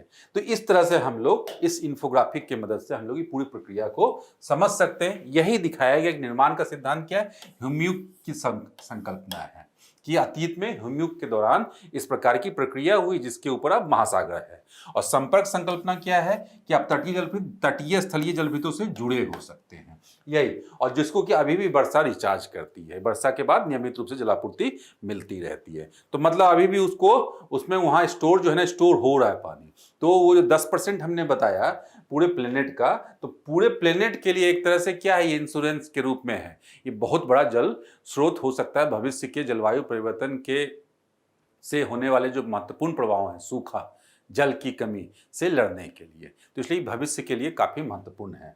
अब महत्व यही, इसी संदर्भ में हम लोग महत्व समझ लेते हैं कि जल संकट वाले क्षेत्रों में क्या होगा, जहां जहां जल संकट है उसके लिए ताजे जल की संभावित नया स्रोत हो गया। ऑस्ट्रेलिया ही आप ले लो, अगर ऑस्ट्रेलिया के आसपास, हाँ भारत में भी ये संभावनाएं हैं, ये केरल में कुट्टायम जो है वहां पे एक संभावना ये बताई जा रही है, लेकिन बहुत ज्यादा प्रोमिनेंटली यहाँ पे इसकी बात, भारत के स्रोत की बात नहीं की गई है। अभी कुछ जगह तमिलनाडु और कर्नाटक के कोस्ट पे भी इसकी बात की गई है, खोज की बात की गई है, लेकिन पुष्टि जो है ना बहुत तेजी से यहाँ पे मिली नहीं है, लेकिन संभावना बन सकती है, क्योंकि तटीय क्षेत्र है और यहाँ पे भी संभावनाएं इस प्रकार की बन सकती है। जलवायु परिवर्तन जनित सूखा और अनियमित वर्षा की स्थितियों में, यही हमने देखा अभी, बफर जल स्रोत है, मतलब एक हमारा स्टोरेज बना हुआ है, और संयुक्त राष्ट्र की 2023 की रिपोर्ट के अनुसार 2030 तक विश्व में क्या ताजे जल की कमी होने वाली है। जल संकट हमने बताया है कि हम लोग गंभीर जल संकट की स्थिति में है, खास करके भारत जैसे राष्ट्र गंभीर जल संकट की स्थिति में है, तो मांग की आपूर्ति कितनी बढ़ने वाली है, 40% से अधिक हो जाएगी। तो ऐसे में क्या है, जो इतना बड़ा जो अब तटीय जलवृत्त है, वो बहुत बड़ा क्या वाटर रिसोर्स, जल संसाधन होगा, और ये जल संसाधन कैसा होगा, भविष्य के लिए इंपॉर्टेंट, ये भविष्य के, तो ये संसाधन के दृष्टिकोण से काफी महत्वपूर्ण है। ठीक है, चलिए नेक्स्ट, मुख्य चुनौतियां क्या हैं। मुख्य चुनौतियां ही कि ऑब्वियसली इस प्रकार की जो तकनीक है, क्यों? क्योंकि ये कहाँ है? नीचे है, सागर के नीचे है। तो सागरों में ऐसे ही ड्रिल करना मुश्किल है, उसके नीचे भी ड्रिल करना होगा ना हमें, उसके नीचे भी ड्रिल करना होगा ना। तो गहराई में जो है ना ड्रिल करना महत्वपूर्ण, जो ऐसे ही कॉस्ट इफिशिएंट ज्यादा है। ऐसे जल को निकालने के लिए क्या तकनीकों की कमी, टेक्नोलॉजी, हाई टेक्नोलॉजी, जल के दोहन में समुद्री पारिस्थितिकी तंत्र, हाँ ये समस्या है निकालने में समुद्र, क्योंकि आप पूरा का पूरा जो है क्या करेंगे, वो सतह पे ही ड्रिल करेंगे की गतिविधियां होंगी, समुद्री पारिस्थितिकी तंत्र को, उससे होने वाले आवाज, उससे होने वाली खनन गतिविधियां, उतने मशीन्स का प्रयोग वहां पे, तो इससे क्या है वहां पे पारिस्थितिकी तंत्र और समुद्री जो जीव जंतु हैं उसको परेशानी हो सकती है, उसको चोट पहुंच सकता है, और प्रशासन में समस्याएं उत्पन्न हो सकती, गवर्नेंस, इसके गवर्न, क्योंकि हमने देख लिया ना कि तो अटलांटिक तट में है अब, और यहाँ पे तट के पास है, तो तट के पास इसका गवर्नेंस कौन करेगा, गवर्न कौन करेगा, किसका ये अधिकार होगा, तो ये भी एक नया मुद्दा बनकर उभरेगा ये, कि किसके द्वारा इसको, इस स्रोत का प्रयोग किया जाएगा, मतलब उस पर मालिकाना हक कौन होगा, किसके अंतर्गत होगा। चलिए अब एक द्विपक्षीय संबंधों से संबंधित एक क्या, मॉरिशस, भारत मॉरिशस संबंध से संबंधित क्या है, मॉरिशस के प्रधानमंत्री ने कहा कि भारत मॉरिशस के सामाजिक आर्थिक विकास में एक महत्वपूर्ण भागीदार है। मॉरिशस के प्रधानमंत्री ये कौन है, नवीन चंद्र राम गुलाम, अभी आए हुए हैं कहा, ये भारत की यात्रा पे, बनारस में इन्होंने ये स्टेटमेंट दिया, वहीं पे राजकीय यात्रा पे, भारत की राजकीय यात्रा पे आए मॉरिशस के प्रधानमंत्री ने, और भारत को एक क्या, भरोसेमंद और समय परीक्षित, टाइम टेस्टेड भागीदार रहा है और रहेगा। हमने अभी टाइम टेस्टेड क्यों बताया जा रहा है, कि आर्थिक रूप से हम लोग हर तरीके से, आर्थिक रूप से, सैन्य रूप से हम लोग, सुरक्षा के दृष्टिकोण से हम मॉरिशस को मदद तो करते ही करते हैं, और हमारे ऐतिहासिक और सांस्कृतिक संबंध तो हैं ही मॉरिशस से, उसके साथ साथ जो है विभिन्न प्रकार के क्राइसिस के समय में भारत ने बढ़ चढ़ के हिस्सा लिया, जैसे कोविड-19 के समय में, एक जो हाल फिलहाल का मुद्दा है, भारत ने हर तरह से सप्लाई को मेंटेन रखा और मॉरिशस की बढ़ चढ़ के मदद की। और भारत के लिए रणनीतिक रूप से इंपॉर्टेंट क्यों है, इसके लोकेशन को देख लें। लोकेशन कहाँ है, ईस्ट अफ्रीका में, मेडागास्कर हम देख रहे हैं, मेडागास्कर के यहाँ पे हम लोग देखेंगे, यहाँ पे सब इंपॉर्टेंट है, यहाँ पे सब इंपॉर्टेंट क्यों, क्योंकि भारत को अपने सागरीय क्षेत्र में अगर अपनी बढ़त बनानी है और भू राजनीतिक दृष्टिकोण से अपनी उपस्थिति को दर्ज करवाना है और उसको मजबूत बनाए रखना है, तो दो जगह, मालदीव, मॉरिशस, ये देखिए यहाँ पे क्या है, डिएगो गार्सिया, किसका बेस है, ये यूएसए, यहाँ पे ये चैगोज आर्किपेलागो है, ये देख सकते हैं, सिसेल्स यहाँ पे है, ये सब काफी भू राजनीतिक दृष्टिकोण से काफी इंपॉर्टेंट है। तो ये मालदीव, मॉरिशस, सेशेल्स, सबसे भारत के संबंध हैं, कोई यहाँ के राष्ट्राध्यक्ष या तो जाते हैं या तो वहाँ के राष्ट्राध्यक्ष आते हैं। तो अभी बात हो रही है किसकी, अभी बात हो रही है मॉरिशस की, तो मॉरिशस की बात करेंगे हम लोग, मॉरिशस की बात करेंगे। तो सागरीय अर्थव्यवस्था की जो बात हम लोग करते हैं और जो महासागर रणनीति है, सबके लिए मॉरिशस की भूमिका काफी महत्वपूर्ण है, भू राजनीतिक के दृष्टिकोण से तो महत्वपूर्ण है ही। अब चलिए भारत मॉरिशस संबंध को इसी संदर्भ में थोड़ा सा देख लेते हैं, पॉइंट फॉर्म में क्या है, आर्थिक रूप में क्या है कि प्रमुख व्यापारिक भागीदार, कैसे, फार्मास्यूटिकल, अनाज, कपास, मोटर वाहन, खनिज ईंधन, सब यहां से एक्सपोर्ट किए जाते हैं, तो एक हमारा व्यापारिक भागीदार हो गया। उसके बाद क्या कि मॉरिशस से होने वाला जो प्रत्यक्ष विदेशी निवेश है, इकोनॉमिक में पढ़ोगे, ये बड़ा ये यूनिक ये केस है कि प्रत्यक्ष विदेशी निवेश एफडीआई, जो आने वाला प्रमुख एफडीआई का सोर्स है मॉरिशस होता है। उसका एक बड़ा कारण भी है कि भारतवंशी वहां पे डायस्पोरा, इंडियन डायस्पोरा की उपस्थिति काफी महत्वपूर्ण है, वहां पे का एक महत्वपूर्ण स्रोत है, ठीक है। तो इसलिए एफडीआई वहां से आने वाला निवेश का एक महत्वपूर्ण स्रोत है, जो कि 2000 के बाद से भारत की संचयी एफडीआई में कितना है, 25%। तो ये देश हमारे लिए इंपॉर्टेंट हुआ आर्थिक दृष्टिकोण से। और भारतीय कंपनी ने पिछले 5 वर्षों मॉरिशस में कितना, 200 मिलियन अमेरिकी डॉलर से अधिक का निवेश किया है। तो भारत का भी निवेश यहाँ पे, प्राइवेट इन्वेस्टमेंट काफी अधिक है, तो भारत के स्टेक काफी अधिक है वहां पे। भारत मॉरिशस संबंध में क्या विकास साझेदारी, डेवलपमेंटल, कि भारत वहां पे डिफरेंट टाइप के जो है इंफ्रास्ट्रक्चर और जो बिल्डिंग क्षमता निर्माण करने में जुड़ा हुआ है, जैसे कि मेट्रो एक्सप्रेस बनाया जा रहा है, सुप्रीम कोर्ट का भवन बनाया जा रहा है, सामाजिक आवास जैसी प्राथमिकता वाली परियोजनाओं को बनाया जा रहा है। लाइन ऑफ क्रेडिट का विस्तार किया गया। लाइन ऑफ क्रेडिट मतलब बाहर से व्यापार करने के लिए एक लोन दे दिया गया आपको कि इतना का आप व्यापार सामान ले सकते हो, ये लाइन ऑफ क्रेडिट बोल दिया गया।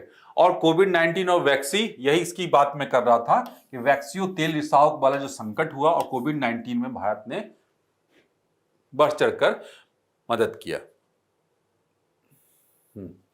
और भारत के लिए क्या कि मॉरिशस के लिए भारत जो है ना पहला मित्र है किसी भी क्राइसिस के समय में, जिससे कि वो मदद मांग सकता है। इस प्रकार के हमारे संबंध हैं। और सांस्कृतिक क्या, तो वही मॉरिशस की लगभग 70% आबादी क्या है, इंडियन डायस्पोरा। क्यों, हमने इतिहास में पढ़ा है कि यहाँ से ब्रिटिशर्स के द्वारा डिफरेंट नेशंस में, जो अफ्रीकी नेशंस हैं और जो दक्षिण अमेरिका के जो टापू नेशन हैं, टापू मतलब वाले जो आइलैंड नेशंस हैं, वहाँ पे ले जाया गया। क्यों, खेती करने के लिए, बागानी कृषि करने के लिए। उसमें से मॉरिशस भी काफ़ी महत्वपूर्ण, गिरमिटिया मजदूर जो हमने सुना था कि परमिट पे लिख कर लेके गया वहाँ पे डिफरेंट खेती करने के लिए, जैसे गन्ना की खेती करने के लिए और डिफरेंट जो एग्रीकल्चरल एक्टिविटी बागानी कृषि वो लोग करते थे उसमें लगाने के लिए, तो वो वहीं रह गए। और वो आज जो है वहाँ की जनसंख्या का, जनांकीय का एक महत्वपूर्ण हिस्सा है। तो इसलिए क्या, अनुबंधित भारतीय मजदूर, यही गिरमिटिया जो है ना पहली बार क्या 1729 में पुदुचेरी से मॉरिशस लाए गए थे। तो यही है। अब इसमें हम लोग ये देख सकते हैं आगे की राह और इसमें क्या चीजें हैं। इस सामरिक और भू राजनीतिक महत्व हमने देखा, इसकी महत्व क्या है, हिंद महासागर में स्थिति है प्रत्येक दृष्टिकोण से। अगर समुद्री सुरक्षा के दृष्टिकोण से भी देखेंगे और क्षेत्रीय प्रभाव के दृष्टिकोण से, हमने देखा भू राजनीतिक दृष्टिकोण से और अपनी उपस्थिति दर्ज करने की दृष्टिकोण से, समुद्री सुरक्षा के दृष्टिकोण से मॉरिशस हमारे लिए एक महत्वपूर्ण सेंटर हो सकता है, एक लोकल सेंटर के रूप में हो सकता है। भारत की क्या महासागर विजन जो है, यही महासागर विजन, पहले ये सागर विजन था, अब ये महासागर विजन हो गया। तो महासागर विजन क्या कि पूरे हिंद महासागर में जो सागर विजन था, हिंद महासागर के क्या सुरक्षा और विकास से जुड़ा हुआ था, अब उसको ब्रॉड बना दिया, व्यापक बना दिया गया, जिसमें सागरीय अर्थव्यवस्था का महत्वपूर्ण स्थान है, इसलिए इसका नाम रखा गया महासागर विजन। तो मतलब नेवर, मतलब अपने जो सागरीय पड़ोसी हैं उनमें क्या समाज, उसमें सुरक्षा और उनकी जो विकास है उसको आगे बढ़ाना है, किससे, सहयोग से। तो अधिक से अधिक मित्र राष्ट्रों को अपने साथ लाना है, जिससे कि हमारी स्थिति मजबूत हो सके। तो ये तो है दूसरा नेबरहुड फर्स्ट नीति। तो नेबरहुड है तो है ही, महत्वपूर्ण पड़ोसी है। तो दोनों जो पॉलिसी महत्वपूर्ण पॉलिसी, उस दृष्टिकोण से मॉरिशस काफी इंपॉर्टेंट है। और क्या कि अफ्रीका में भारत के व्यापार और निवेश के लिए एक प्रमुख गेटवे के रूप में काम करता है, प्रवेश द्वार के रूप में काम करता है। कि अफ्रीका में निवेश करना है तो यहाँ के जरिए क्या, क्योंकि वहाँ पे कंपनियों का प्रेजेंस काफ़ी है, भारतीय कंपनियों का। और उसके बाद महासागर यानी कि क्षेत्रों में सुरक्षा एवं विकास के लिए पारस्परिक समग्र उन्नति। वही सागर जो था हिंद महासागर तक था, अब इसे बढ़ा के पूरे वर्ल्ड के लिए कर दिया गया है महासागर। ठीक है, यही इसका ये महत्वपूर्ण रूप से हम लोग देख सकते हैं। तो भारत मॉरिशस को संबंध को हम लोगों ने, अब हम लोग यहां तक हमने महत्वपूर्ण न्यूज आर्टिकल को खत्म कर लिया। अब इसके आगे हम लोग शॉर्ट न्यूज को देखते हैं, अन्य सुर्खियां। अन्य सुर्खियों में सबसे पहला क्या है, आदि संस्कृति। आदि संस्कृति जब देखेंगे तो इसी से हम लोग समझ सकते हैं आदि संस्कृति क्या है, जनजातीय आबादी से जुड़ी हुई है, उनके कल्चर से जुड़ा हुआ ये टर्मिनोलॉजी है। क्या है, केंद्रीय जनजाति कार्य मंत्रालय ने आदि संस्कृति का बीटा संस्करण लॉन्च किया है, मतलब डिजिटल प्लेटफॉर्म है ये, जनजातीय कला रूपों के लिए विश्व का पहला डिजिटल लर्निंग प्लेटफॉर्म है। तो आर्ट एंड कल्चर के लिए भी इंपॉर्टेंट है और जो डेवलपमेंट की दृष्टि, कमजोर वर्गों के सशक्तिकरण से भी ये इंपॉर्टेंट है। अब देख लेते हैं इसके मुख्य घटक क्या, आदि विश्वविद्यालय यही है, डिजिटल कला अकादमी। इसमें जनजातीय नृत्य, चित्रकला, शिल्प, संगीत, लोक कथाओं पर विस्तृत 45 पाठ्यक्रम है, डिजिटली अवेलेबल है। आदि संपदा, सामाजिक सांस्कृतिक दस्तावेजों का भंडार, जिसमें सब वही पेंटिंग्स वगैरह सब कुछ मिलेगा इसमें, जो कि ट्राइबल कल्चर से रिलेटेड है। उसके बाद क्या, काफी संख्या में डॉक्यूमेंट है यहाँ पे 5000 से अधिक। आदि हाट ऑनलाइन मार्केट प्लेस, मतलब इनसे जो जुड़े हुए, जो लोकल कल्चर से जुड़े हुए जो प्रोडक्ट है, पेंटिंग कोई बना रहा है तो उसे बेचना भी है ना, तो उससे भी संबंधित यहाँ पे मार्केट प्लेस भी है। मतलब कुल मिलाकर क्या, ट्राइबल कल्चर को प्रमोट करना है, संरक्षित करना है और उन्हें सशक्त बनाना है दुनिया के सामने लाके। चलिए नेक्स्ट क्या है, ईरान और IAEA समझौता। क्या है कि अंतर्राष्ट्रीय परमाणु ऊर्जा एजेंसी, मतलब परमाणु ऊर्जा से संबंधित जो महत्वपूर्ण जो एजेंसी है विश्व स्तर पे, जो देख रेख और निगरानी का काम करती है, जो परमाणु ऊर्जा के शांतिपूर्ण उपयोग को जिससे कि बढ़ावा दिया जा सके, वो संस्था कौन है, अंतर्राष्ट्रीय परमाणु ऊर्जा एजेंसी।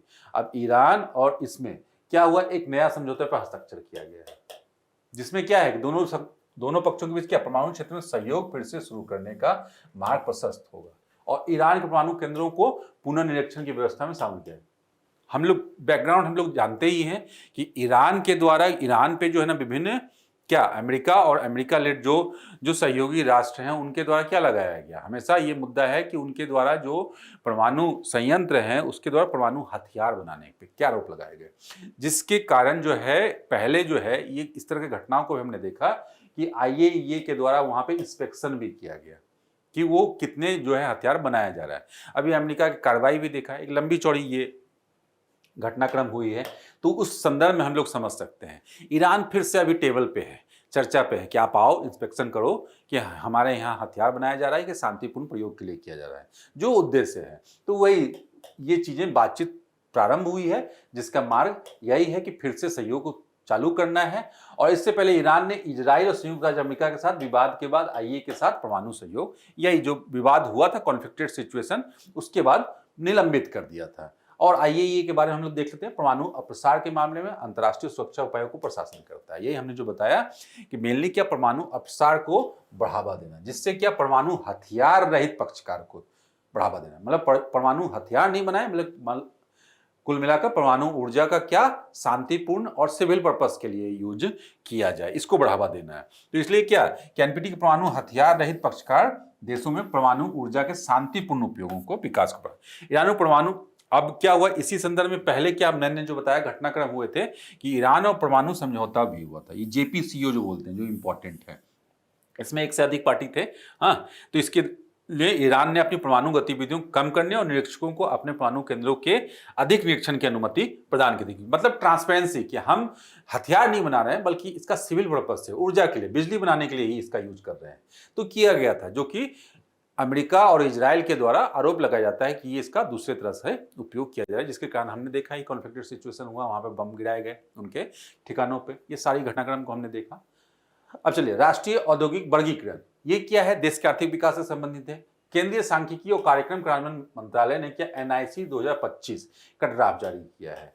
ये NIC 2008 के संशोधित संस्करण। क्या है NIC कोड है वास्तव में, ये एक्चुअली संख्यात्मक वर्गीकरण प्रणाली है। इसका उपयोग क्या, आर्थिक गतिविधियों को अलग क्षेत्रों में वर्गीकृत करने के लिए किया जाता है, मतलब जितने भी इकोनॉमी में सेक्टर्स हैं उसमें कितने जो है गतिविधियां चल रही हैं, उसका कोई लेखा जोखा तो होना चाहिए ना, तभी तो हम लोग पता लगा पाएंगे कि हमारे यहाँ आर्थिक स्थिति क्या है, मतलब एक डेटा होना चाहिए। तो वही है NIC, नेशनल इंडस्ट्रियल क्लासिफिकेशन, कि डिफरेंट सेक्टर्स में कितने यूनिट्स हैं, इस तरह की चीजें हैं। अब देखिए यहाँ पे, यह सांख्यिकी सर्वेक्षणों और जनगणनाओं, आर्थिक अनुसंधान, पंजीकरण प्रक्रियाओं, केंद्र और राज्य सरकार की नीतिगत रूपरेखा तैयार करने जैसे अलग अलग क्षेत्रों में उपयोग किया जाता है। अब भारत का पहला मानक औद्योगिक वर्गीकरण कहाँ है, 1962 में जारी किया गया। इसके बाद समय समय पर इसमें संशोधन किए गए ताकि इसमें अंतर्राष्ट्रीय मानक औद्योगिक वर्गीकरण किया जाए। तो ये सब फैक्चुअल इंफॉर्मेशन है जो प्रीलिम्स परीक्षा में पूछे जा सकते हैं ऑब्जेक्टिव क्वेश्चन के तौर पे। अब देखिए क्या है, एस्परजिलस, गिलस लिखा हुआ है, एस्परजिलस ही बोलते हैं इसको। है क्या ये, पश्चिमी घाट में मिला है क्या, एस्परजिलस, ये दो नहीं, ये फंगस है, एक तरह से फंगाई, कवक, ठीक है। और इसके जो विभिन्न प्रकार के एप्लीकेशन है बायोटेक्नोलॉजी में, जैव प्रौद्योगिकी में। सबसे पहले देख लेते हैं इसके बारे में, क्या है ये, फिलामेंट्स कवक है का समूह है जो सेप्रोफाइट्स, एपोफाइट्स और अपसरवादी रोगजनक, अपॉर्चुनिटी पैथोजेन के रूप में काम कर सकता है। ये बायोटेक्नोलॉजी में उपयोग क्या है? ब्लैक स्पर्जिलस, साइट्रिक एसिड उत्पादन, खाद्य पदार्थों के किण्वन, फर्मेंटेशन में, एंजाइम, कार्बनिक अम्ल आदि में, कृषि में फॉस्फेट स्थिरीकरण में महत्वपूर्ण भूमिका निभाता है। हम लोग देख सकते हैं इसकी कुछ प्रजातियां खतरनाक फंगल रोगजनक भी होती है, जिसे जान जा सकती हैं। तो ये भी प्रयोग है। तो मतलब इसके जो ना औषधीय जो प्रयोग हैं, इसका जो इंडस्ट्रियल प्रयोग है, उसके लिए काफी इंपॉर्टेंट है। ये देखेंगे स्मॉल सैटेलाइट लॉन्च व्हीकल, काफी महत्वपूर्ण भारत के अंतरिक्ष क्षेत्र के लिए। और अभी क्या हुआ है कि इसरो ने क्या किया है, हिंदुस्तान एरोनॉटिक्स लिमिटेड HAL के साथ क्या SSLV तकनीक के हस्तांतरण पर एक समझौता किया है। यही इसका संदर्भ है। SSLV के बारे में अगर हम लोग देखें तो है क्या कि SSLV को शीघ्र और मांग के आधार पर प्रक्षेपण वाले लॉन्च व्हीकल के रूप में डिजाइन किया गया है। मतलब जल्दी हो सके, छोटा है, यही नाम है ना, स्मॉल सैटेलाइट। औद्योगिक जरूरत के अनुरूप ये डिफरेंट सेक्टर के लिए एक बना के दे दो। हाँ, आपका ये सेक्टर है, इसके लिए मतलब औद्योगिक जरूरतों के अनुरूप।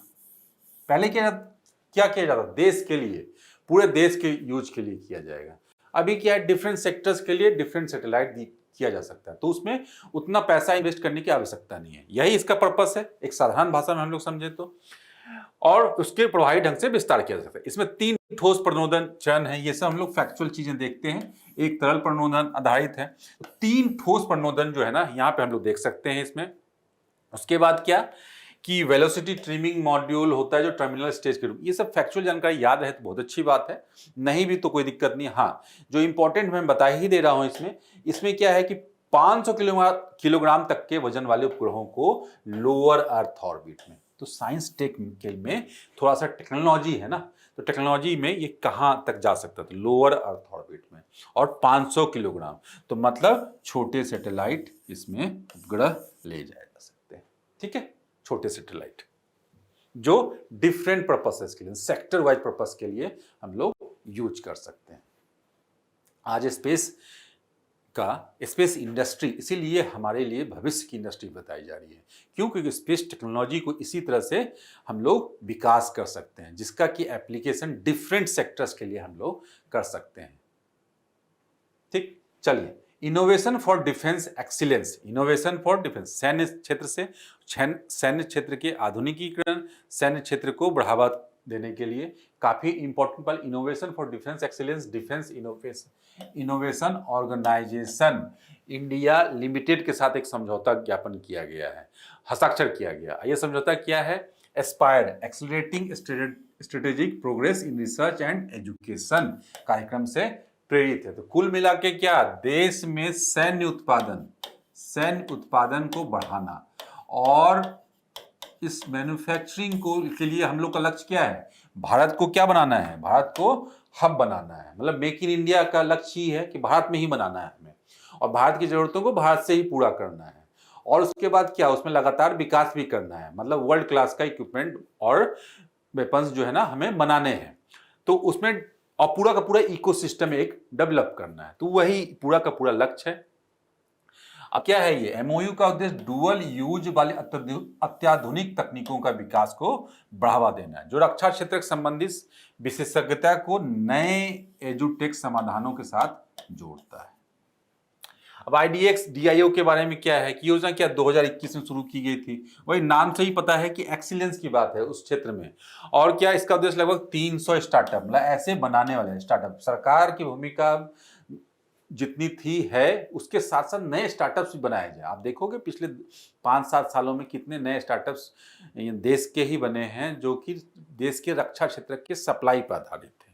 हाँ, MSME और इनोवेटर्स को वित्तीय सहायता प्राप्त करना इसका लक्ष्य होगा।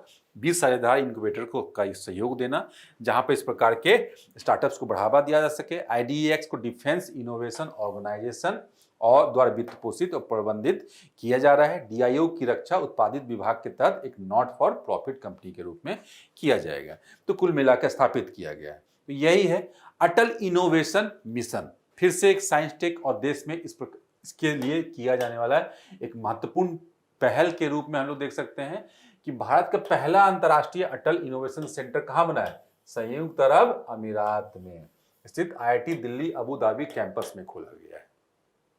इसके बारे में थोड़ा देख लेते हैं कि भारत सरकार की प्रमुख जो नीति आयोग द्वारा संचालित किया गया है, देश में क्या नवाचार और उद्यमिता को बढ़ावा दे की संस्कृति को बढ़ावा देने, मतलब पूरा का पूरा इकोसिस्टम डेवलप करने के लिए। और मुख्य कार्यक्रम क्या, अटल टिंकरिंग लैब, स्कूल के स्तर पे बच्चों को 6ठी से 12वीं कक्षा के बच्चों को नवाचार को बढ़ावा देना है। अटल इंक्यूबेशन क्या सेंटर, विश्वविद्यालयों, संस्थानों और कंपनियों में युवाओं के बीच उद्यमिता को बढ़ावा देना है। और एराइज एनिक कार्यक्रम एमएसएमईज और स्टार्टअप्स में नवाचार को समर्थन देने के लिए किया गया है। तो कुल मिला के क्या, देश में जो है ना इनोवेशन का माहौल बनाने के लिए और नीचे से स्कूल लेवल से ही स्कूल लेवल से ही कॉलेज लेवल तक के बच्चों को सबको शामिल करना, जिससे कि भविष्य के लिए भी उन्हें तैयार किया जा सके। चलिए हम अंत में देखेंगे सुर्खियों में रहा एक स्थल, क्या है, कतर, राजधानी दोहा। कतर हम लोग देख सकते हैं कहाँ है, ये पर्शियन गल्फ में, ये अफ्रीका देख सकते हैं, हाँ ये हॉर्न ऑफ अफ्रीका है ऐसे, हाँ यहाँ पे ये पर्शियन अरेबियन पेनिनसुला है यहाँ पे,